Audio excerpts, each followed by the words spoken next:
So here we are then, recovering from the Methodist Conference, meeting like it has never met before. Leslie, what did you make of it? You've been there to a few.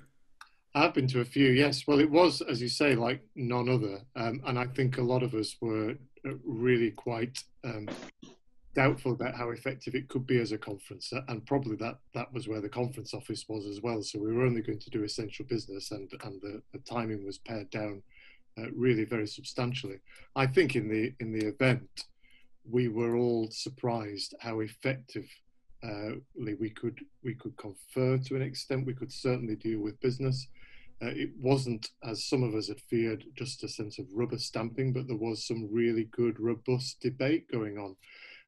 Clearly we missed all being in the same room. We clearly missed not being able to read what was happening in the room, as it were. But nonetheless, I think we came out of it thinking it was a pretty good job, really. We did pretty well considering, and we certainly covered some really significant business, and I think we attended to what we needed to really well.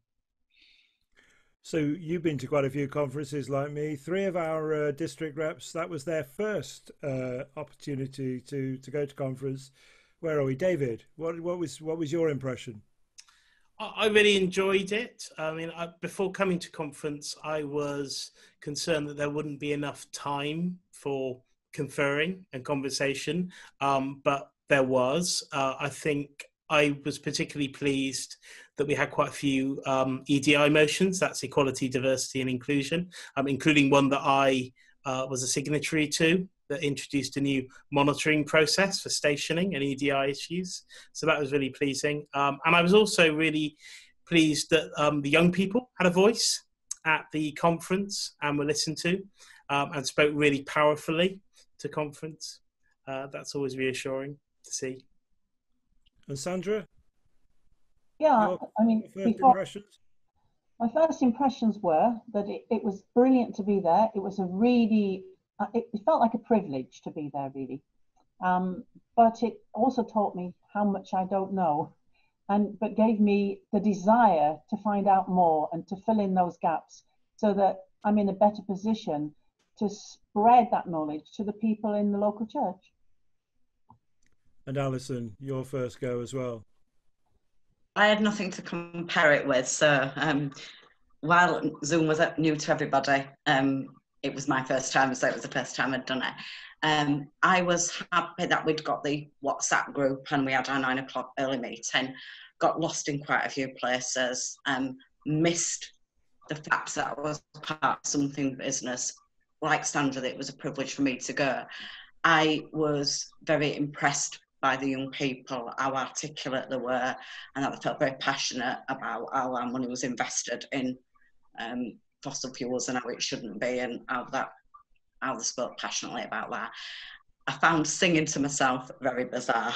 That's one of the things that I found, and I missed the communal worship. But overall, a really positive experience that I enjoyed. I enjoyed being part of it and being able to take some of that forward and into the local churches.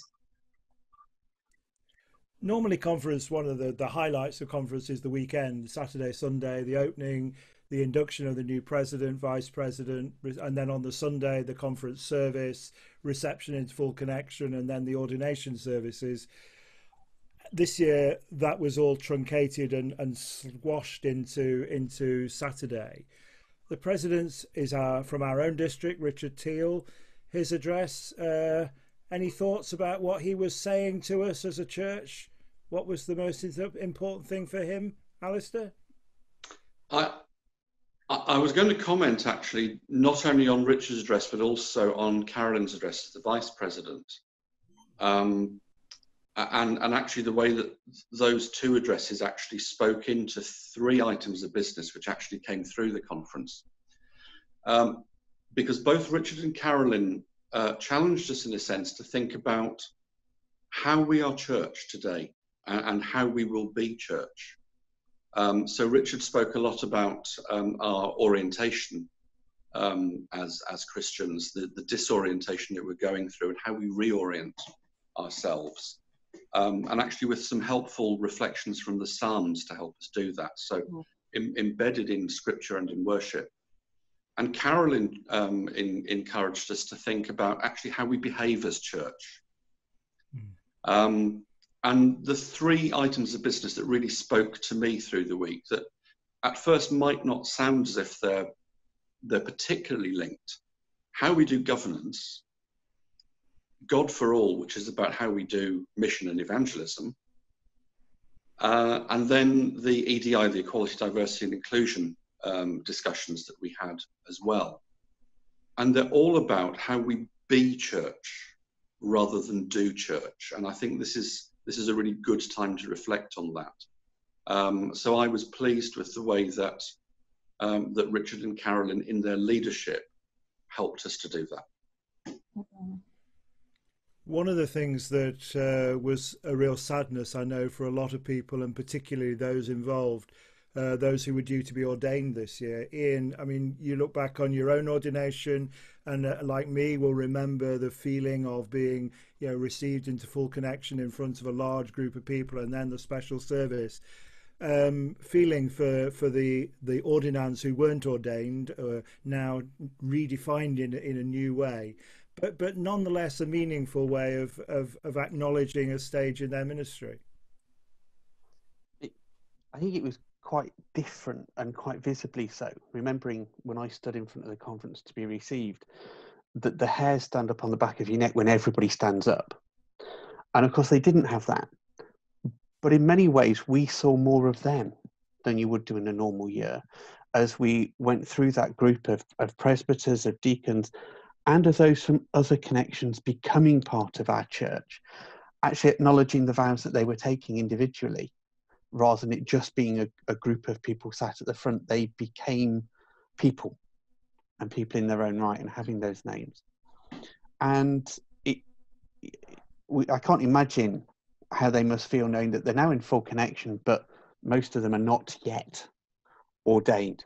And the fact that we often think that Methodism moves very slowly, but that caused us to think very quickly about what the difference is between somebody in full connection and somebody who's ordained, and start to think about what ministry means to us as a church.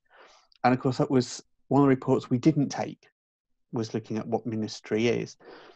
And yet fed through so many other things that were around that combination of laity and ordained. But just knowing that at some point in the future, those ordinands will be ordained, and that they will have that celebration just in a very different way than we would have expected or anticipated. It's special that they're still going to do that. So let's look then at we've already mentioned some of the things that were around, and then Laura, if I come to you, the one of the issues that's already been mentioned already by two people, the whole issue around equality, diversity, inclusion. In particular, mention was made of the reference to the Black Lives Matters movement, which was around us, and then also unconscious bias training. What was sort of there for you, particularly in those reports? I think that particularly on the first day of conference, we had some really rich conversation around the whole context within which we're meeting, and it really came out in conversations, particularly on that day. But throughout, I noticed almost every single report, actually, more so than usually in conference, we're having really rich debate and recognising issues around EDI. Also, as is a passion, safeguarding, the amount of times that, the overlap with safeguarding and the significance of safeguarding and recognising that in everything that we spoke about, I found particularly encouraging, even when we weren't talking about safeguarding specific reports. It was still part of those conversations. I found that particularly encouraging. And I mean, David, you made reference to it earlier. I mean, the unconscious bias training that's now mandatory in all sorts of levels of the church. It's probably completely new to a lot of people. What's at the heart of it? Well, I think there needs to be a recognition that there still is racism within the Methodist Church, structurally and often conscious racism. I mean, one of the changes that has already come through is that members of stationing committee, or rather invitation committees, are going to be required to do unconscious bias training. But what the conference introduced this time was a monitoring process that was independent of the stationing process to ensure that EDI concerns are being addressed. Because that's what's really important, because we need to change the culture within the church to make it more inclusive and to ensure that everyone is regarded as equal. And I think what really impressed me at this conference is how high that was on the agenda, how much we talked about equality and inclusion and diversity. And you know, it's excellent as well that the president that we elected, Sonia Hicks, is the first, I think, black woman president that we've ever had, and that's going to be great for the world to see when they look to us to have our figurehead to be from that background. We mustn't forget another big report that actually committed the church to huge expenditure. Leslie, at Synod we heard from Trey last year, the Director of Evangelism and Growth within the church, and he has brought forward a strategy that conference has now endorsed. What for you is at the heart of what we've committed ourselves to? Well, at the heart of it, I think, is that there's a phrase that they've been using regularly, which is becoming common currency for some of us: new places for new people. That recognition that we need to find fresh ways for people who aren't affiliated to the Christian faith to be able to explore faith and come to faith, and that very often is going to happen in different contexts to the context that you and I belong to most of the time.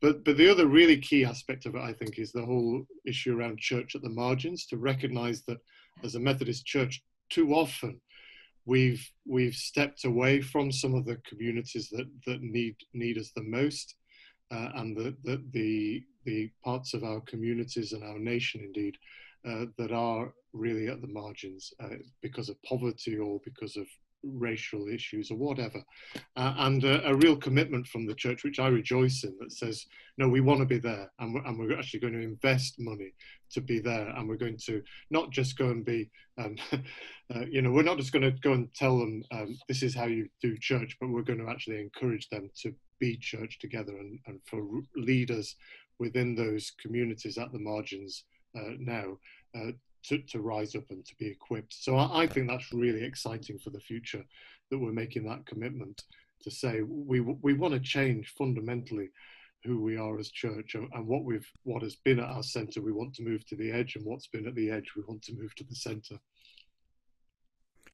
And is that linked as well to the questions about trusteeship that were also around there in terms of liberating people from some of the old structures? I think it is, yes. And within this district, we've been talking quite a bit, haven't we, about how we need to find ways to remodel governance, just recognising that sometimes, none of us mean it, but sometimes it just ends up with us spending so much energy. It feels like keeping the show on the road and just keeping things as they have been, rather than setting each other free and then encouraging us to look at who we can be and what we can offer to our local communities. So I think absolutely so. The God for All evangelism growth agenda, the oversight and trusteeship agenda, that they are in partnership together, I think, all about how we fashion ourselves as a sense of movement, a renewing movement that can really be making a difference in our communities around our district and around the connection. So here we are, we're still in this weird time of lockdown, call it what you will. A lot of us haven't got a local church to go back to share some of the experiences of conference, and yet, you know, it is important that we earth it back in each of our communities. So each of us, what's the one thing we would want to say to our church folk about conference and about what we have done? Let's start with Alison. What for you is the one thing that you're going to make sure folk in your circuit know because you went to conference? That we are an inclusive church and we're there for everyone. Sandra? We were reminded time and time again that best of all, God is with us. And I'd want to take that with me. Alistair? That we are a church of a gospel that speaks to the lost sheep, those on the margins, and that actually the 99 could follow the shepherd and help look for them. Ian? That our inclusion isn't just about those already in church, but is around that message to the margins, and a commitment to new places, to actually look at doing church in new ways. And actually this gap that coronavirus gives us is a good place to ask some of those questions. Laura? That during this time, when we are in unprecedented times and we're all maybe going to start to ask ourselves questions about what church means, who we are as Methodist people, and we're thinking about in the future trusteeship and some of the reports that we've mentioned, Satsumas are not failed oranges. Good word. David? I think deepening our relationship with God through Bible study, through prayer, that really came out of the God for All report, and something which I hope I've been encouraging in the churches that I lead. But I think that's going to be really important as a people dedicated to scriptural holiness. We need to wrestle with scripture, and I think that will enable us to grow closer to God and to better discern his will for us as a Methodist people, as part of the wider apostolic church. And Leslie, having heard all of that, are you encouraged as you look forward, not to your local church, but all of the churches around the district? I am. I truly am, because at the heart of all of this is just that reminder again and again that we hold good news, and it's good news for us, and it's good news for all the world. And you know, that good news is good news because it transforms our lives, and it's got the potential to transform the world. So let's take heart. Let's take heart. This is good news that we've got.